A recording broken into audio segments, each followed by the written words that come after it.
So kind of just a transition off of high school into college. What was the transition like to college ball coming out of prep?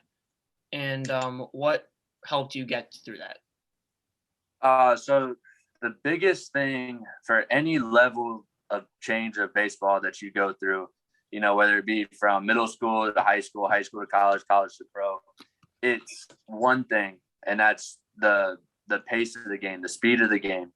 All right. And so what I mean by that is now the average runner is way faster. So when you get a ground ball, you can't be tapping in your glove, 2 or 3 times like you can in high school. Like it's catch it, get rid of it. All right. And that's even more amplified in professional baseball. Now for hitting, the pitchers are throwing way harder. Okay. So I think like the stats, like the average high school fastball is like 75 to 80. Okay. So in D1, a righty is going to be anywhere from 88 to you've seen guys in the College World Series throw 100. Yeah. All right. And a lefty is probably going to be more mid 80s. And then your top lefties are going to be 90 plus.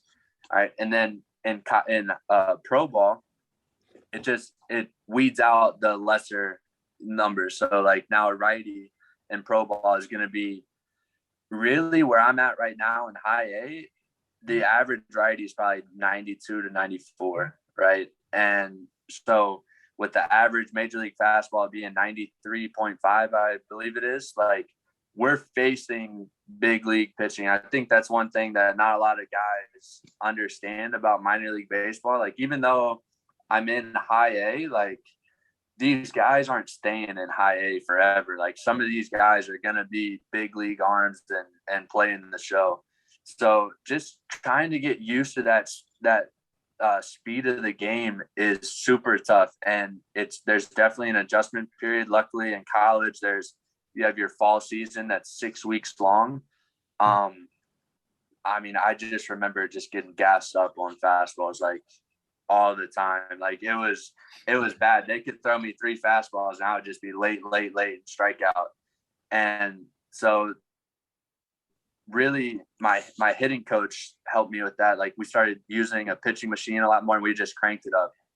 And so really to get used to it, it's just all repetition. And it probably took me until my senior year to really get good at hitting a 90 plus mile an hour fastball, man. Right. It's a huge adjustment. Now, would that be your welcome to college ball moment, facing those high fastballs? Yeah, there's one day on the field, we were doing early work before practice and we had the pitching machine set up. And I don't know how fast it was on, but it was chucking. And I'm a left-handed batter, and I was hitting everything to left field. I was just late.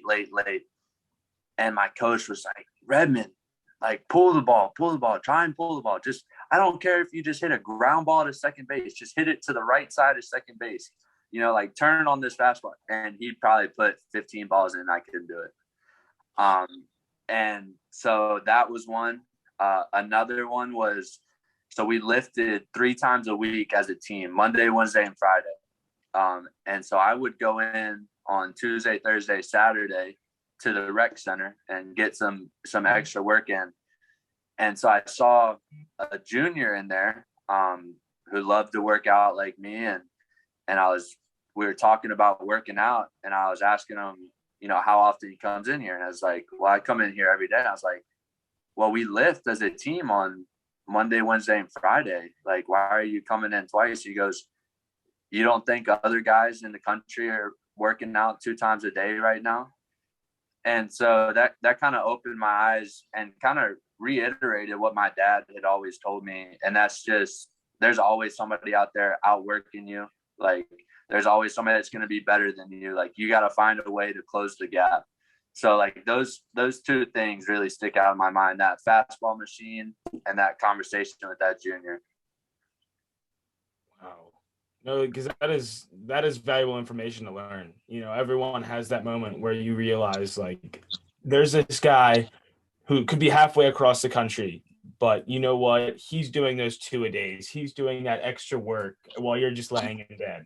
Right. And like my dad always told me, like, even it doesn't matter if you're just laying in bed or let's say you're studying for a class. I'm not saying don't study for your classes, Yeah. but while you're studying, somebody's getting better at their sport, Yeah. you know? So somebody's always working. Yeah. That is crazy. Now, would you say that is one of your favorite moments from Gardner Webb, or like there have to be so many stories that you could unfold for us in this short time?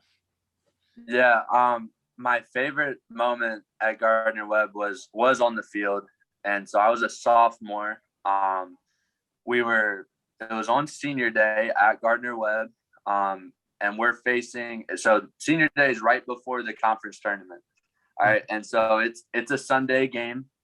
And so the Sunday is the last game of the series. So it's our last conference game. And both teams, us and UNC Asheville, are already in the conference tournament. We don't have to win to go to the tournament or whatever. So they throw position players. You know, they're like, we start this conference tournament on Tuesday or Wednesday, so we don't want to use any of our real pitching. We're just going to throw a position player. Hasn't pitched all year. Well, this guy is throwing so slow, and we are all just out in front of it, popping up. I mean, we're having a terrible game, and we're actually down by 2, going into the bottom of the 9th, and I come up with a runner on second and first pitch, and I hit a walk-off home run for senior day. So that was Let's that go. was awesome. Yeah, so I was lucky enough to have 3 walk-offs in my career at Gardner Webb, but that one was definitely the best one. It's gotta be. That is an awesome experience right there. So can you kind of take us through the life of like what a college baseball player like does? Because I know it varies from sport to sport, and it's obviously very different from just normal students. Yeah, so I went to a small school, so a lot of these bigger schools have their baseball team has their own weight room at the stadium. Okay, well, that's not us. We have to share our weight room with every other athletic team on campus. And so the only way for us to all lift as a team was to go super early in the morning. So our typical workouts, I know one year it started at 5:15 a.m. Okay, so we were getting up at 4:30, 4:45 a.m., going in there to go lift.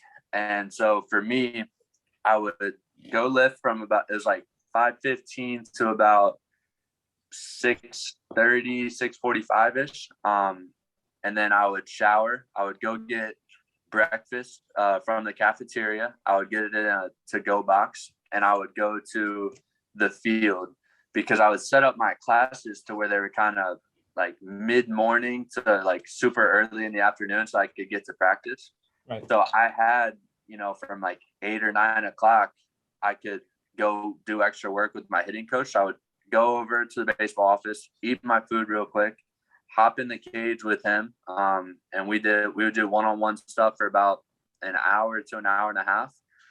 Then you go to your classes. You typically have probably about 3 hours of classes a day, which is super easy. Like it's nothing tough. Like prep prepares you so well that I thought my college was a piece of cake compared to prep. Like there's just, God, prep was one of the hardest schools ever. And so after that, we would start practice around 2 or 3 every day.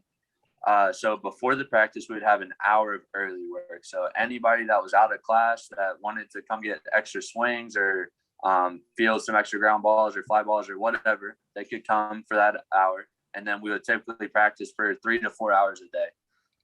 It would be 3 hours a day for lifting days because you can only have mandatory stuff for 4 hours a day. So you'd have an hour for weights and then 3 hours for practice. Or if we didn't have weights, we would have a 4-hour practice.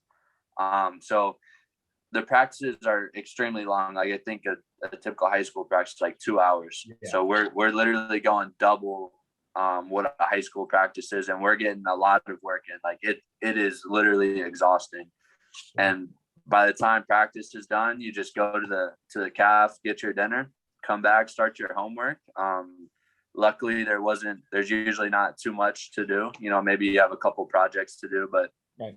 you have a long time to do them. So it's really not too much work. And then you're just hanging out with the guys. So we lived in they called them an on-campus apartment. And so there's 4 bedrooms in a room. So everybody had their own room. We shared a living room, a kitchen, and we even had our own washer and dryer. So like we had everything in our little apartment room, and it was awesome. And like, so guys would just come over, hang out. We'd play video games, just cut up. But usually we're going to bed pretty early because we got to wake up so early. Yeah. So it's you got to pick and choose. If you want to be really good at your sport in college, like you can't socialize.